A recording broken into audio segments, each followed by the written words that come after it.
আসসালামু আলাইকুম বন্ধুরা, আপনাদের কাছে যদি 3 মিনিট সময় থাকে তাহলে অনুরোধ করব ভিডিওটা দেখুন। বিশেষ করে মাদ্রাসা পড়ুয়া আলেম সমাজদের জন্য বলছি। তো ভিডিওটা কবি মাদ্রাসায় 10টা বছর লেখাপড়া করার পরে একটা ছাত্রের জীবন কীভাবে নষ্ট হয় চিন্তা করেন। কবি মাদ্রাসায় লেখাপড়া করছেন 10টা বছর, পরে আপনার একটা পাগড়ি বেঁধে দিব। এই পাগড়ি রহমতের পাগড়ি। আমি পাগড়িটা খারাপ বলতেছি না, পাগড়ি খারাপ জিনিস না। তো ভাই, আপনার তো টাকা পয়সা দরকার নাকি? আপনার মা বাবা যে এত কষ্ট করে আপনার মাদ্রাসায় পড়াইছে, এত কষ্ট করে মাদ্রাসায় পড়াইছে, নিজে না খায় পড়াইছে, শুধু কি মনে করছে যে আপনি তাদের খেদমত করবেন, শেষ বয়সে তাদেরকে দেখবেন, ভালো মন্দ খাওয়াইবেন।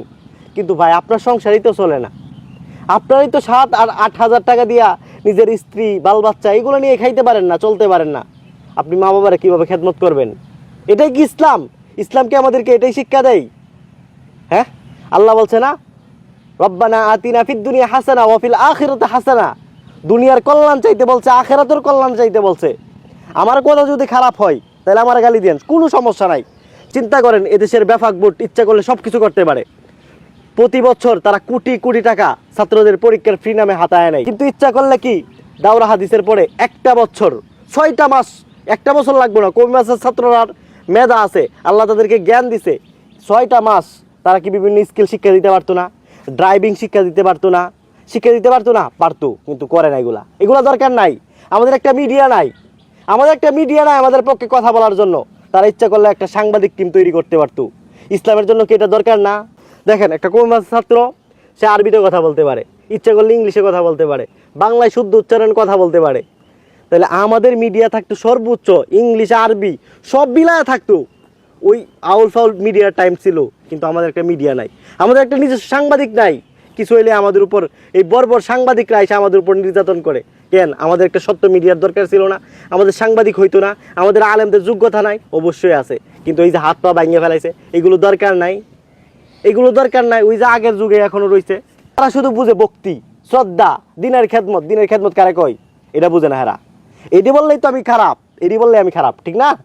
শুনেন, আরেকটা বিষয়, এই ব্যাপক বোর্ড ইচ্ছা করলে এদেশের আলেমদেরকে সর্বোচ্চ জায়গায় নিয়ে যাইতে পারতো। সবচাইতে বড় বড় জায়গায় আমরা থাকতাম, আমরা সবচাইতে বড় বড় বিজনেসম্যান থাকতাম। কারণ আল্লাহ পাক রব্বুল আলামিন কবি মাদ্রাসার ছাত্রদের যে জ্ঞান দিছে, মেধা দিছে, অন্য কারো দেয় নাই। চ্যালেঞ্জ করলাম আমি। চিন্তা করেন, এই 6টা মাস যদি ট্রেনিং দিত, কেউ ইঞ্জিনিয়ার বানাইতে পারতো, কাউরে ড্রাইভিং শিক্ষা দিত, কাউরে বিভিন্ন ভাষা শিক্ষা দিত, বিভিন্ন স্কিল শিক্ষা দিত। দেখতেন আমাদের মাদ্রাসার ছাত্ররা, আমাদের আলেমরা সর্বোচ্চ পর্যায়ে থাকতো। কিন্তু তারা এটা করে না, তারা টাকা ঠিকই নিতেছে। ব্যাপক বোর্ডের কোটি কোটি টাকা আছে, কিন্তু এইগুলো নিয়ে কথা বলা যাইব না। আজকে চিন্তা করেন, আমাদের কোন পর্যায়ে একটা লোক আছে? একটা উকিল নাই, ম্যাজিস্ট্রেট নাই, কিচ্ছু নাই। একটা হাসপাতাল আছে আমরার, একটা ফার্মেসি আছে নি? কিচ্ছু নাই। তাহলে কি আছে আমরার? আমারে বলেন কি আছে? এগুলা বললে বেয়াদব। হ্যাঁ, আমি বড় বেয়াদব, ঠিক আছে, কিন্তু আমার কথা যদি বাস্তব হয়, এই আলেমরা এরা হাত পা ভাঙিয়ে দিতেছে, এরা জীবন নষ্ট করে ফেলাইতেছে। এই পরিবার আর তো রাত শুনে না, এই মা বাবার কষ্টের কথা কে শুনে? প্রতি বছর কবি মাদ্রাসা থেকে 30 থেকে 40 হাজার আলেম বের হয়ে আসে। এই মানুষগুলোর কর্মসংস্থান কোথায়?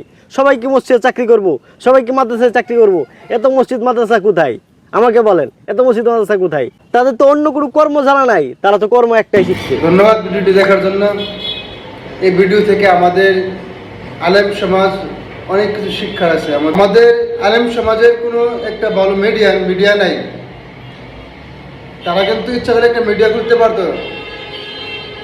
তারা শুধু যে একটা মাদ্রাসা ইমামতি করবো, মাদ্রাসা পড়াইবো, এটার ভিতরে সীমাবদ্ধ থাকে। ভাই, পুরো পৃথিবী আপডেট হচ্ছে, উন্নত হচ্ছে, তাহলে আমরা কেন বসে থাকবো?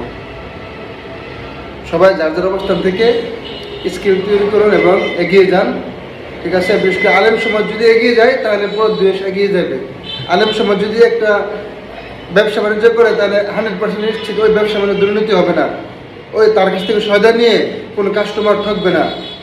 তাহলে আলেম সমাজ যদি এগিয়ে যায়, এগিয়ে যাবে আমাদের যুব সমাজ, এগিয়ে যাবে বাংলাদেশ। ধন্যবাদ।